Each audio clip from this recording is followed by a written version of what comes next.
শরীফ ওসমান হাদির সর্বশেষ দৃশ্যপটে নজিরবিহীন ঘটনা, বিরল ঘটনা। বাংলাদেশে কোনো ব্যক্তির মৃত্যুকে কেন্দ্র করে, কারো শাহাদাতকে কেন্দ্র করে এত সুন্দর চোখ জুড়ানো আবেগ ঘন দৃশ্য বাংলাদেশের ইতিহাসে আর কখনো ঘটেনি। হ্যাঁ, পুরো জাতি শোকে স্তম্ভিত ছিল। এরকম দৃশ্যপট অতীতেও এসেছে, অধ্যাপক গোলাম আজমের মৃত্যুতে, শহীদ প্রেসিডেন্ট জিয়াউর রহমানের মৃত্যুতে। কিন্তু তখনকার সময়ে মিডিয়া এতটা স্ট্রং ছিল না। সারা পৃথিবীর মানুষ জানাজার সাথে কানেক্টেড থাকবে ভার্চুয়ালি, এই সুযোগ ছিল না। যারা জানাজায় অংশগ্রহণ করতে পারবে তারা পারছে, আর যারা দূর দূরান্তে তারা দেখছে, লাইভ দেখছে, কে কি বলছেন, মানুষ হেঁটে যাচ্ছে, এই আয়োজন ছিল না। অতএব বাংলাদেশে সর্বপ্রথম শরীফ ওসমান হাদির জানাজাকে কেন্দ্র করে মানুষের সবচেয়ে বেশি এনগেজমেন্ট, উপস্থিতি এবং অনলাইন অফলাইন মিলিয়ে সবচেয়ে বেশি এনগেজমেন্ট। পুরো বাংলাদেশ শোকে স্তম্ভিত, একটা সেক্রেট ফিলিংস, এবং সব মন থেকে সবাই বেদনা বিধুর। রাষ্ট্রপ্রধান, সরকার প্রধান সবাই উপস্থিত। রাষ্ট্রপ্রধান ছিলেন না, সরকার প্রধান ছিলেন। দর্শক, সব গুরুত্বপূর্ণ রাজনৈতিক দলের নেতারা উপস্থিত। শরীফ ওসমান হাদির শেষ দৃশ্যপট, জানাজা দাফন হয়েছে। কিন্তু আমাদের সেনাপ্রধান ওয়াকারুজ্জামান কোথায়? আমি দেখিনি, কেউ দেখলে কমেন্ট করে জানাবেন। সাধারণত প্রফেসর ইউনুস বা তাদের আশেপাশেই প্রটোকল অনুযায়ী থাকার কথা, কিন্তু সেনাপ্রধান ওয়াকারুজ্জামানকে দেখা যায়নি। কেন দেখা যায়নি? তিনি কোথায়? তিনি কি জানাতে এসেছিলেন? আসলে কোন জায়গায় দাঁড়িয়েছিলেন? কোনো ছবিতে আপনারা দেখেছেন? অথবা ওভারঅল ওসমান হাদির বিষয়ে তার ফিলিংস, তার বক্তব্য কি? এই প্রশ্ন রেখে দিলাম। যখন নিশ্চিত হব যে ওয়াকারুজ্জামান এসেছিলেন কি এসেছিলেন না জানা যায়, তারপর এটা নিয়ে আলোচনা করব। কিন্তু এই প্রশ্নবোধক চিহ্নটা রেখে দিলাম। শরীফ ওসমান হাদিকে আসলে আল্লাহ রাব্বুল আলামিন কবুল করেছেন। দুনিয়ায় একজন মানুষ এত সম্মান পেতে পারে, পৃথিবীতে তো অনেক রাষ্ট্রপ্রধান নিহত হয়, শহীদ হয়, স্বাভাবিকভাবে মৃত্যুবরণ করে, কিন্তু ওসমান হাদি যে বিরল সম্মাননা পেয়েছেন, মানুষের ভালোবাসা পেয়েছেন, এটা খুব কম রাষ্ট্রপ্রধান, সরকার প্রধানের ভাগ্যে জোটে, লেট অ্যালন সাধারণ মানুষ। শরীফ ওসমান হাদি আমাদের মতোই একজন সাধারণ মানুষ ছিলেন, কোনো গুরুত্বপূর্ণ পদ পদবিতে ছিলেন না, তার পাস্ট তেমন কিছুই না,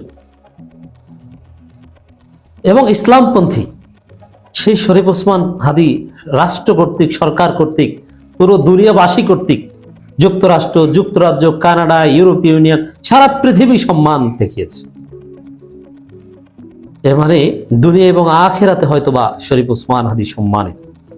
দুনিয়ার এই মানুষের দোয়া এটা বৃথা যাবে না। আল্লাহ রাব্বুল আলামিন ওসমান হাদিকে তার কিছু ভুল ত্রুটি থাকলে সেটা ক্ষমা করে দিয়ে শহীদ হিসেবে কবুল করবেন। এত মানুষের দোয়া বিফলে যেতে পারে না। দর্শক, শরীফ ওসমান হাদির জানাজায় অনেকেই বক্তব্য দিয়েছেন। মাননীয় ধর্ম উপদেষ্টা, শরীফ ওসমান হাদির পরিবারের সদস্য যিনি জানাজা পড়িয়েছেন, তার বড় ভাই, সবকিছু ছাপিয়ে মাননীয় প্রধান উপদেষ্টার যে বক্তব্য, এটা সবচেয়ে তাৎপর্যপূর্ণ লেগেছে। এবং বিএনপির সালাউদ্দিন আহমেদ ছিলেন, কিন্তু প্রথম সারির নেতাদের মধ্যে শুধু সালাউদ্দিনই ছিলেন। মির্জা ফখরুল নাকি আবার অসুস্থ, হোয়াট এভার।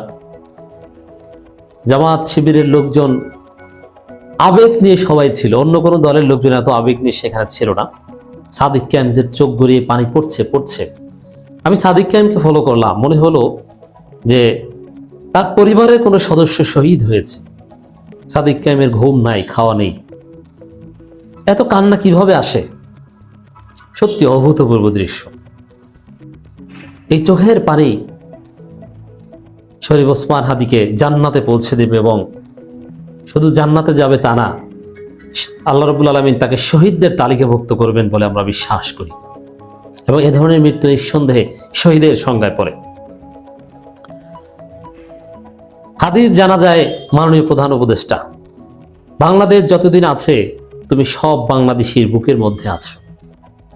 একজন বিপ্লবী তরুণ শহীদ হয়ে কবরে যাচ্ছে, আর সরকার প্রধান এভাবে তাকে বিদায় দিচ্ছে। কি সুন্দর দৃশ্য, চোখ জুড়ানো দৃশ্য। সত্যি এটাকে বলে দুনিয়ার সম্মান, আখেরাতের সম্মানের আলামত।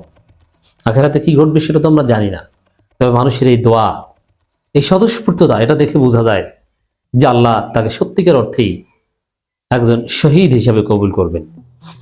প্রিয় ওসমান হাদি, তোমাকে বিদায় দিতে আসি নাই, তুমি আমাদের বুকের ভিতর আছো। বাংলাদেশ যতদিন আছে তুমি বাংলাদেশের মানুষের বুকের মধ্যে আছো।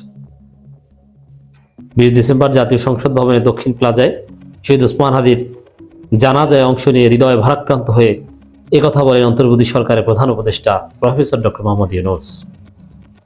ইউনূসেরও যে আবেগ দেখে মনে হয়েছে, মানে আমি যেটা ফিল করেছি যে ইউনূস তার একান্ত আপনজনকে হারিয়েছেন, সাদিক কায়েম তার একান্ত আপনজনকে হারিয়েছে।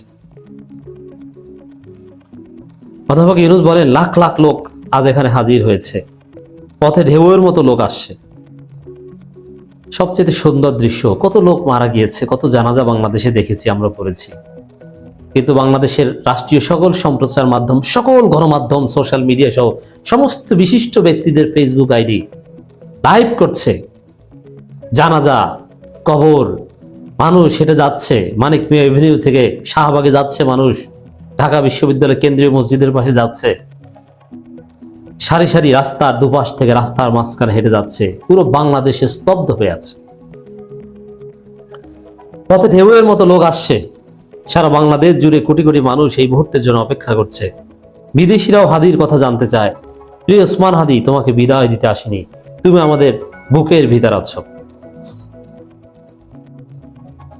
তিনি বলেন, তোমার কাছে ওয়াদা করতে আসছি, তুমি যা বলে গেছো সেটা যেন পূরণ করতে পারি। শুধু আমরা নয়, বংশানুক্রমে বাংলাদেশের সব মানুষ পূরণ করবে। তোমার মানব প্রেম ভঙ্গি, মানুষের সঙ্গে ওঠা বসা, রাজনৈতিক দৃষ্টিভঙ্গি সবাই গ্রহণ করেছে। এর অর্থ, এবং ইনকিলাব মঞ্চের সদস্য সচিব যে হুঙ্কার দিয়েছেন, তার অর্থ বাংলাদেশে ভারতের আধিপত্যবাদ থাকবে না।